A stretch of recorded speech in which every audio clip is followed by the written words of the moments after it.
Learners कैसे हैं आप सब। आई होप आप सब अच्छे होंगे। शिक्षा एक नया सवेरा में आपका स्वागत है। बच्चों, आज हम एक पाठ पढ़ेंगे। पाठ का शीर्षक है मानवीय करुणा की दिव्य चमक। इसके लेखक सर्वेश्वर दयाल सक्सेना जी हैं। इस पाठ में हमें मानवीय करुणा की दिव्य चमक की झलक दिखती है, अर्थात यह पाठ एक संस्मरण है। लेखक ने इस पाठ में फादर बुल्के से संबंधित स्मृतियों का वर्णन किया है कि वह अपनी जन्मभूमि रैम्स चैपल को छोड़कर भारत आते हैं और यहाँ अपनी भारत भूमि को कर्म भूमि बनाते हैं। आइए अब हम इस पाठ की समरी को पढ़ते हैं। मानवीय करुणा की दिव्य चमक पाठ के लेखक सर्वेश्वर दयाल सक्सेना है, जिन्होंने बेल्जियम यूरोप में जन्मे फादर कामिल बुल्के के व्यक्तित्व व जीवन का बहुत ही खूबसूरती से वर्णन किया है। अर्थात यह पाठ एक संस्मरण है, मतलब याद। जो फादर थे बुल्के, फादर कामिल बुल्के, उनके व्यक्तित्व का, उनके जीवन में घटित हर एक घटनाओं का वर्णन बड़ी खूबसूरती से करा गया है। फादर एक ईसाई सन्यासी थे, लेकिन वो आम सन्यासियों जैसे नहीं थे। कौन थे ये? एक ईसाई सन्यासी थे। भारत को अपना देश व अपने को भारतीय कहने वाले फादर कामिल बुल्के का जन्म बेल्जियम यूरोप के रेम्स चैपल शहर में हुआ था, जो गिरजों, पादरियों, धर्मगुरुओं और संतों की भूमि कही जाती है। लेकिन उन्होंने अपनी कर्म भूमि भारत को बनाया। कहने का तात्पर्य यह है कि उनका जन्म तो यूरोप में हुआ, लेकिन उन्होंने अपनी कर्म भूमि भारत को बनाया। फिर वो वहाँ से छोड़कर भारत आ गए। फादर कामिल बुल्के ने अपना बचपन और युवावस्था के प्रारंभिक वर्ष रैम्स चैपल में बिताए थे। फादर बुल्के के पिता क्या थे? व्यवसायी थे, जबकि एक भाई उनका पादरी था और एक भाई परिवार के साथ रहकर काम करता था। यह उनकी पारिवारिक परिवेश के बारे में बता रहे हैं। उनकी एक जिद्दी बहन थी, जिसकी शादी काफ़ी देर से हुई थी। फादर कामिल बुल्के ने इंजीनियरिंग के अंतिम वर्ष की पढ़ाई छोड़कर विधिवत संन्यास धारण किया, अर्थात उन्होंने निश्चय कर लिया था कि वह सन्यासी बनेंगे और उन्होंने अपने लास्ट ईयर इंजीनियरिंग की पढ़ाई को भी छोड़ दिया। उन्होंने संन्यास धारण करते वक्त भारत जाने की शर्त भी रखी थी, जो कि मान ली गई।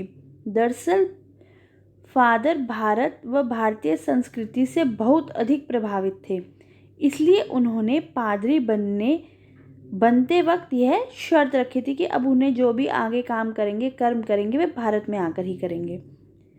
फादर बुल्के संन्यास धारण करने के बाद भारत आ गए, फिर यहीं के होकर रह गए। वो भारत को ही अपना देश मानते थे। फादर बुल्के अपनी माँ को बहुत प्यार करते थे। वह अक्सर उनको याद करते। उनकी माँ उन्हें पत्र लिखती रहती थी, जिसके बारे में वह अपने दोस्त डॉक्टर रघुवंश को भी बताते थे। भारत में आकर उन्होंने जिसेट संघ में 2 साल तक पादरियों के बीच रहकर धर्माचार की पढ़ाई भी की। फिर उन्होंने 9 और 10 वर्ष दार्जिलिंग में रहकर पढ़ाई की। उसके बाद उन्होंने कोलकाता से BA और इलाहाबाद से हिंदी में MA की डिग्री हासिल की और इसी के साथ उन्होंने प्रयाग विश्वविद्यालय के हिंदी विभाग से सन 1950 में रामकथा उत्पत्ति और विकास विषयों में शोध भी किया। फादर बुल्के ने मातृलिंग के प्रसिद्ध नाटक ब्लू बर्ड का हिंदी में नीलपंछी के नाम से अनुवाद भी किया। मतलब उनको हिंदी और भारतीयों से इतना लगाव था कि उन्होंने भारत आकर हिंदी की पढ़ाई भी की और MA हिंदी की डिग्री हासिल की। वह अपने बताना चाहते थे कि वह हिंदी को कितना प्रेम करते हैं। बाद में उन्होंने सेंट जेवियर कॉलेज रांची में हिंदी और संस्कृत विभाग अध्यक्ष के रूप में भी कार्य किया। यही उन्होंने अपना प्रसिद्ध हिंदी अंग्रेजी शब्दकोश भी तैयार किया और बाइबल का भी हिंदी में अनुवाद किया। उनका हिंदी के प्रति अथाह प्रेम इसी बात से झलकता है। जहरबाद बीमारी के कारण उनका 73 वर्ष की उम्र में देहांत हो गया। फादर बुल्के भारत में लगभग 47 वर्षों तक रहे। इस बीच वो सिर्फ 3 या 4 बार ही अपनी मातृभूमि बेल्जियम गए। सन्यासी धर्म के विपरीत फादर बुल्के का लेखक के से बहुत आत्मीय संबंध था। मतलब सन्यासी होने के उल्टा, मतलब सन्यास जो होता है वो इन सब चीज़ों में ध्यान नहीं देता, बस वो अपने धर्म कर्म में जुड़े रहते हैं। लेकिन लेखक से बहुत आत्मीय संबंध था। जो ये लेखक थे उनसे आत्मीय संबंध था। फादर लेखक के जो सर्वेश्वर दयाल सक्सेना है के पारिवारिक सदस्य के जैसे ही थे। लेखक का परिचय फादर बुल्के से इलाहाबाद में हुआ, जो जीवन पर्यंत रहा, मतलब लास्ट तक रहा। लेखक फादर के व्यक्तित्व से बहुत प्रभावित थे। लेखक के अनुसार फादर वात्सल्य व प्यार की साक्षात मूर्ति थे। वह हमेशा लोगों को अपने आशीर्वाद से भर देते थे। उनके दिल में हर किसी के लिए प्रेम, अपनापन व दया का भाव था। वह लोगों के दुख में शामिल तो होते और अपने मधुर वचनों से भी सांत्वना देते थे। ये उनका कैरेक्टर था, मतलब कि वो बहुत ही अच्छे थे, मधुर स्वभाव के थे, मिलनसार थे, सबको आशीर्वाद देते थे। वो जिससे एक बार रिश्ता बनाते थे उसे जीवन पर्यंत निभाते भी थे। फादर की दिल्ली तमन्ना हिंदी को राष्ट्रभाषा के रूप में देखने की थी। अर्थात लोग जो थे वो हिंदी से दूर होते जा रहे हैं, तो वह हिंदी को राष्ट्रभाषा के रूप में भी देखना चाहते थे। वह अक्सर हिंदी भाषियों को कि हिंदी के प्रति उपेक्षा देखकर दुखी भी हो जाते थे। मतलब जो हम हिंदू हैं वही हम अपने जो इंडियंस भारतीय हैं हम वही हिंदी भाषा से दूर होते जा रहे हैं, तो यह देखकर उन्हें दुख होता था। फादर बुल्के की मृत्यु दिल्ली में जहरबाद से पीड़ित हुई, मतलब एक बीमारी होती है फोड़ा टाइप, उससे पीड़ित होकर हो गई। लेकिन लेखक उस वक्त भी दिल्ली में ही रहते थे, लेकिन उनको फादर की बीमारी का पता समय से न चल पाए, जिसके कारण वे मृत्यु से पहले फादर बुल्के के दर्शन भी नहीं कर सके। इस बात का लेखक को गहरा अफसोस भी है। 18 अगस्त 1982 की सुबह 10 बजे कश्मीरी गेट के निकलसन कब्रगाह में उनका ताबूत एक छोटी सी नीली गाड़ी में से कुछ पादरियों रघुवंश जी के बेटे राजेश्वर सिंह द्वारा उतारा गया।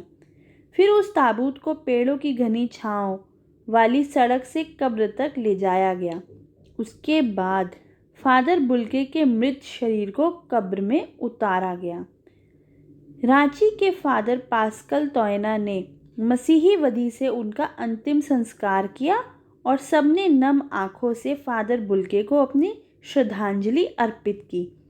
उनके अंतिम संस्कार के वक्त वहां हजारों लोग इकट्ठे थे, जिन्होंने नम आंखों से फादर बुल्के को अपनी अंतिम श्रद्धांजलि दी। इसके अलावा वहाँ जिनेंद्र कुमार, विजेंद्र स्नातक, अजीत कुमार, डॉक्टर निर्मला जैन, मसीही समुदाय के लोग, पादरीगण, डॉक्टर सत्य प्रकाश और डॉक्टर रघुवंश भी उपस्थित थे। लेखक कहते हैं कि जिस व्यक्ति ने जीवन भर दूसरों को वात्सल्य व प्रेम का अमृत पिलाया और जिसकी रगों में दूसरों के लिए मिठास भरे अमृत के अतिरिक्त और कुछ नहीं था, उसकी मृत्यु जहरबाद से हुई। मतलब जो खुद मिठास से भरे थे पर उनकी मृत्यु जहर से हुई। यह फादर के प्रति ऊपर वाले का घोर अन्याय है। लेखक ने फादर की तुलना ऐसे छायादार वृक्ष से की है कि जिसके फल फूल सभी मीठी मीठी सुगंध से भरे रहते हैं और जो अपनी शरण में आने वाले सभी लोगों को अपनी छाया से शीतलता प्रदान करता है। ठीक उसी तरह फादर बुल्के भी हम सबके साथ रहते हुए हम जैसे होकर भी हम सबसे बहुत अलग थे। प्राणी मात्र के लिए उनका प्रेम व वात्सल्य उनके व्यक्तित्व को मानवीय करुणा की दिव्य चमक से प्रकाशमान करता था।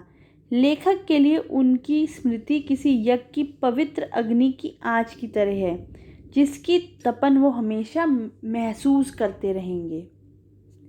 अब इस पाठ से हमें क्या शिक्षा मिलती है, क्या संदेश है? मानवीय करुणा की दिव्य चमक नामक पाठ के माध्यम से फादर जैसे मानवीय करुणा के सागर बुल्के की तरह करुणा एवं सहानुभूतिपूर्वक व्यवहार करने का संदेश मिलता है। वही यह भी संदेश मिलता है कि हमें अपनी मातृभूमि से असीम प्यार करना चाहिए।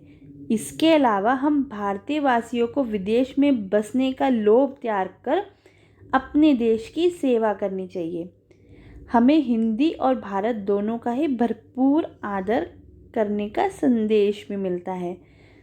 बच्चों, वीडियो को लाइक ज़रूर करें। अगर आप न्यू हैं तो चैनल को सब्सक्राइब करें।